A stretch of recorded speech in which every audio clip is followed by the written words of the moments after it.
in 3D point clouds, and our target application is industrial robotics. So if you look at human beings as inspectors for manufactured parts, they unfortunately don't make very good inspectors. Humans have problems reaching into complex spaces, into enclosed spaces. Humans surprisingly inaccurate when it comes to routinely inspect hundreds and thousands of parts during the shift. So the robotic quality inspection is one of the hottest areas of research in industrial robotics now. And this is hopefully how it should work. Sorry for the music. But the idea is that the robotic arm will articulate a camera around the part. The camera will collect images of that part, 2D or 3D images, and then these images will go to computer vision system that will make a decision if the scanned part is defective or not.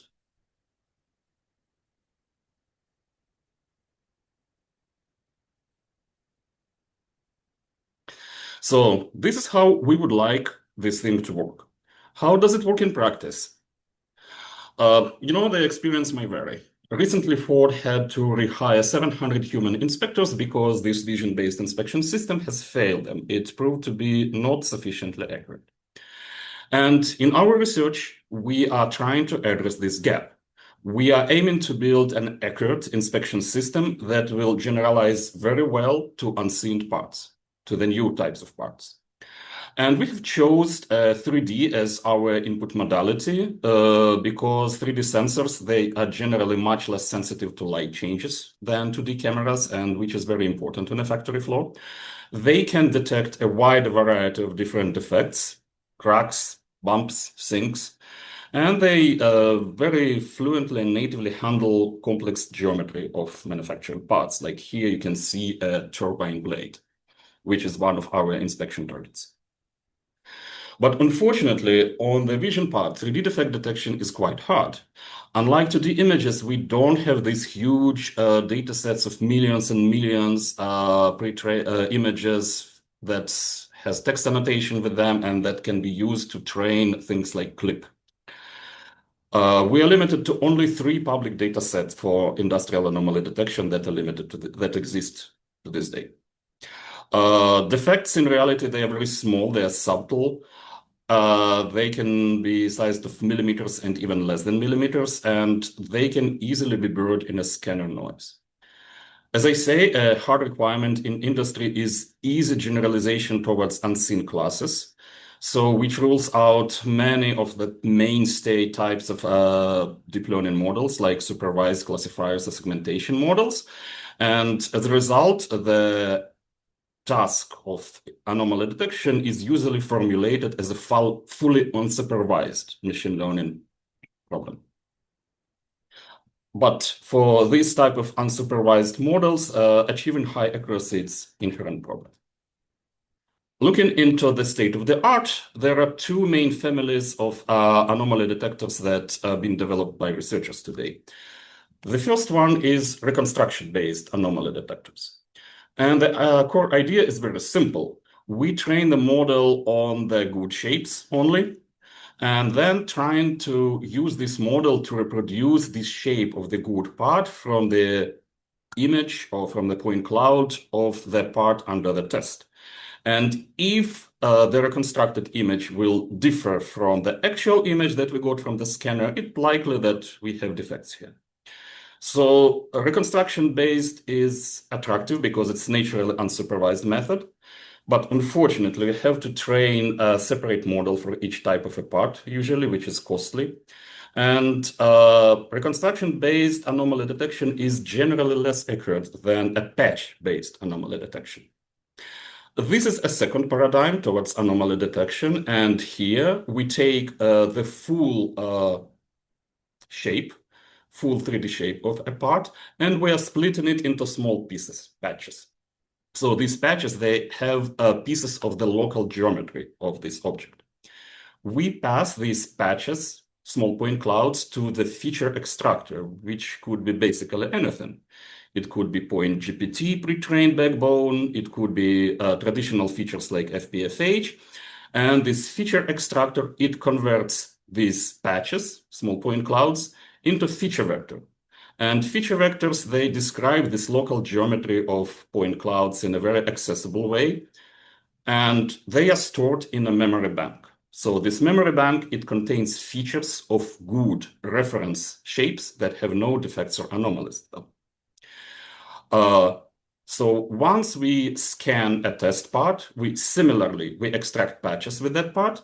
We pass these patches through trained feature extractors, and we compare the resulting test features with whatever exists in a memory bank, usually using some sort of k-nearest neighbor search. So generally, patch-based anomaly detection is very efficient, it's more accurate, but it has its own problems. First, the accuracy will strongly depend on the feature quality. And as I say, defects sometimes very small, and general purpose descriptors like mean autoencoder or point GPT, sometimes they have difficulties to producing sufficiently distinct features for anomalous geometries. And the second big problem is that this global memory bank is ambiguous. You might end up in a situation like here, like you have this flange that has holes in it, which is totally expected part of its geometry. And you train your template features, you train your memory bank on this model, and then if suddenly you have an extra hole in this part, it will pass the test, it will pass the check. Because you got its descriptor, you got its feature, it matches the features of the correct geometries, and the system fails to detect a problem here. In our work, we are trying to address both of these issues. First, we develop feature extractor that is highly optimized for anomaly detection, and we rely on contrastive deep learning for that. Second, we develop an algorithm that compares these features in a spatially aware manner. In simple words, we enforce strict correspondence between the template patches and test patches. So before we will dive into details, I would like to talk about two pillars, two fundamental methods that our whole approach relies upon. And the first is contrastive learning. Contrastive learning, its roots grow from phase detection, and this politically charged picture, it roams from one paper to another on contrastive learning. The simple idea behind the contrastive learning is that you have a triplet of objects. Two objects, anchor and positive, they are different views of the same objects, like, for example, different photos of the same person. And the third part of this triplet, it's an object, it's a photo of a different object or a scan of a different object. You pass these anchor positive and negative objects through the feature extraction backbone. You get feature vectors from that backbone, and then you use triplet loss to learn your contrastive feature extractor. And triplet loss operates in a way that in a feature space, the features of the positive object, of an object of the same type, they are sort of pulled or attracted towards the features of an anchor. And features of the negative, a different object, they are repelled or pushed away from the anchor. So in a feature space, you will end up with clusters or maybe even manifolds that correspond to different object classes or object types. And in our case, we do this contrastive learning at the patch level. We take triplets of point clouds, two good defect-free point clouds and one defective point cloud. We extract patches from them. We end up with this triplet of patches. Two patches are good defect-free patches and one patch is defective. And we run this triplet loss on the patches. So the advantages of this is a manifold. We never learn the full geometry of an object, and it really, really improves the generalization towards unsealed shapes. Also, we dramatically increase the effective training size. We increase it tenfold compared to the number of input objects. And localization of anomalies becomes really easy because the only thing during the inference that we have to do is we need to identify which patch is anomalous. And then the anomaly is somewhere in the vicinity. Our second pillar is registration. Registration is a fundamental operation in computer vision that takes one shape and brings in into reference frame of a different shape. We take the negative, like anomalous object, and we bring it to the reference frame of our anchor or template. So these shapes become superimposed or spatially aligned against each other. And as a result, we can compare these registered objects in a very unambiguous manner. We know which part of the test object corresponds to which part of the template. So this is our second fundamental operation. And now how it builds into the pipeline of our system, we call it COSARAD, which stands for Contrastive Spatially Aware Anomaly Detection. So COSARAD has two phases, as usual for deep learning systems, training and inference. During the training, as I say, we start from the triplet of point clouds. We register them into same frame. We extract patches from them. Here, for the training purpose, we extract patches only from the locations that contain actual anomaly. So we will end up with these contrastive triplets of two good and one bad patch that are extracted from exactly the same location, fully spatially aligned. And then we train a PointNet++ deep learning backbone on these patches using a triplet loss. During the inference, we get a test shape from a robotic arm, from a robotic scanner. We get a point cloud of the test part, and we register it in the frame of a template library. Templates are point clouds of our reference, defect-free parts that we scanned previously, or we got them from CAD, and we are certain that there are no defects in them. We again split all these objects into patches. Now we are splitting them in a completely uniform way, so the patches will cover all the surface of these parts. For each particular location of the part, we extract these template patches, anomaly-free. We extract a test patch and do our magical spatial aware patch comparison, which detect defects, if any. So how does this magic work? It's actually very simple. So our first operation is, of course, we push these patches like small pieces of local geometry through the train contrastive feature extractor. We end up with the features that are extracted from a template. We end up with features that are extracted from a test, and we compare them. And having multiple templates, it's actually very beneficial because the variability between these features, it allows to account for scanner's noise or manufacturing tolerances. It is very good. But the problem is how to compare them. Because to have a meaningful statistical comparison, you need to have a number of samples, number of template samples to be higher than the dimensionality of these samples. Here we have opposite. We can expect to have like 3, 4, maybe 5 samples in the memory bank, and the dimensionality of these features can be as high as 64 in our case. So to work around this, we do not compare feature vectors directly. We extract the mutual distance. We extract a sample of a template to template distance, mutual distance between all the template feature vectors. And by the way, the standard deviation between those feature vectors, it gives you some rough idea how variable the geometry is, even in reference shapes at this point. We also do extract a sample of a template to test pairwise distances. And we end up with 2 statistical samples of scalars. We are doing some sort of implicit dimensionality reduction in this way. And now statistically sound comparison, it becomes very nice and simple. We compute coherence effect size on this, which roughly says how much difference in mean between these samples, how much it stands compared to standard deviation. And the higher is the coherence effect size, the more likely we have an anomaly at this point. So coherence effect size for this patch, it becomes an anomaly score at this particular point of the object. The last step we have to do is we have to aggregate anomaly scores across all the patches into a single anomaly score for a test object. So we can say that if the object is defective or not.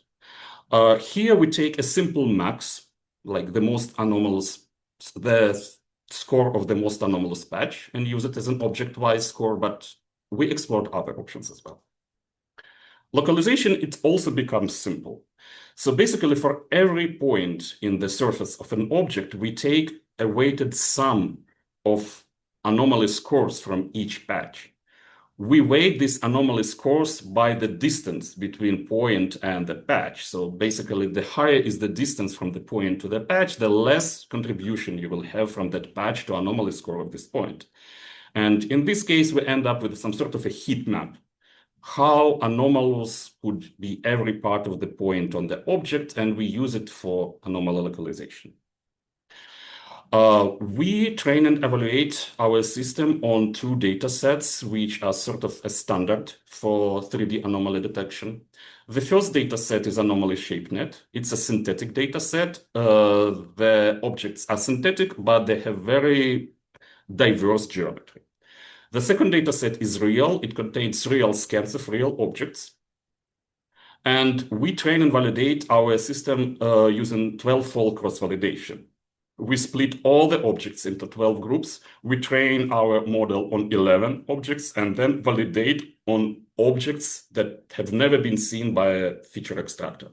So in this way, we verify the zero-shot generalization of our approach. How does it adopt to different unseen parts?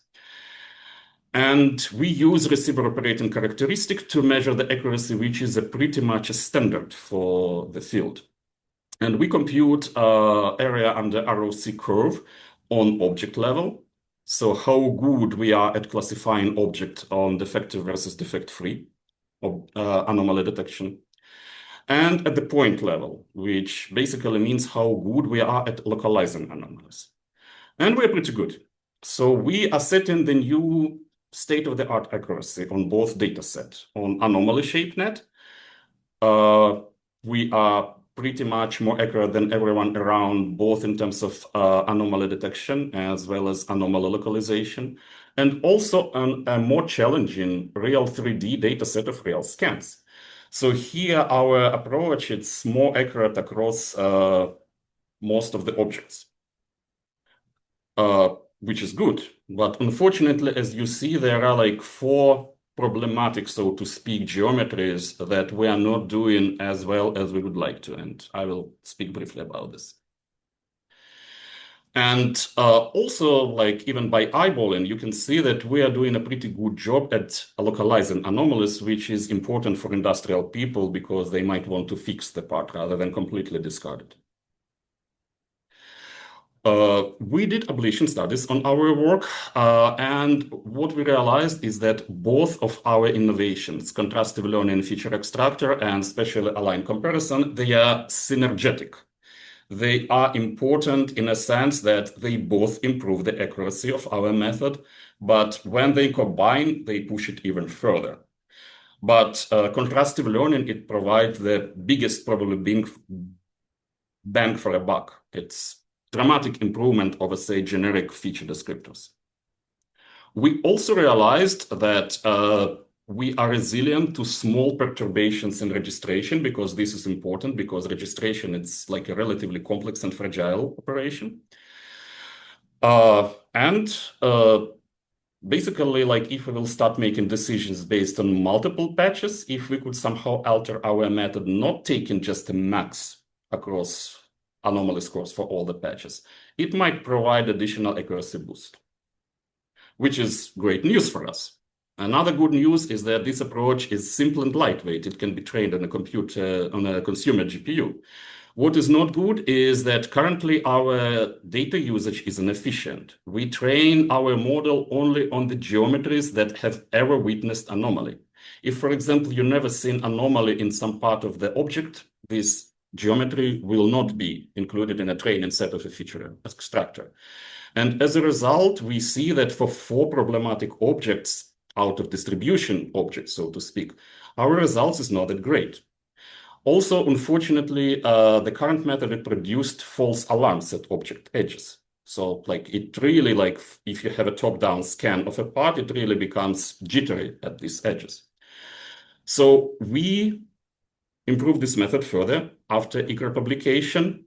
Our first question was, hey, can we somehow include the full geometry of an object into the training set? Can we do it naively? Like, let's say that all the geometries that belong to this location, they form one class of geometries. And the rest of the geometries, the rest of the objects and locations in a data set, they form negative classes. And it's a standard formulation for supervised contrastive learning. But unfortunately, it doesn't work for us because objects can be very much symmetric. Objects can have flat surfaces, and you will end up with the negatives that are identical geometrically to positive instances, which pollutes the training set. So our next step that we will present in a month in ICPR conference is a semi-supervised approach. We are a little bit short of time, so I cannot really go into much technical details of it.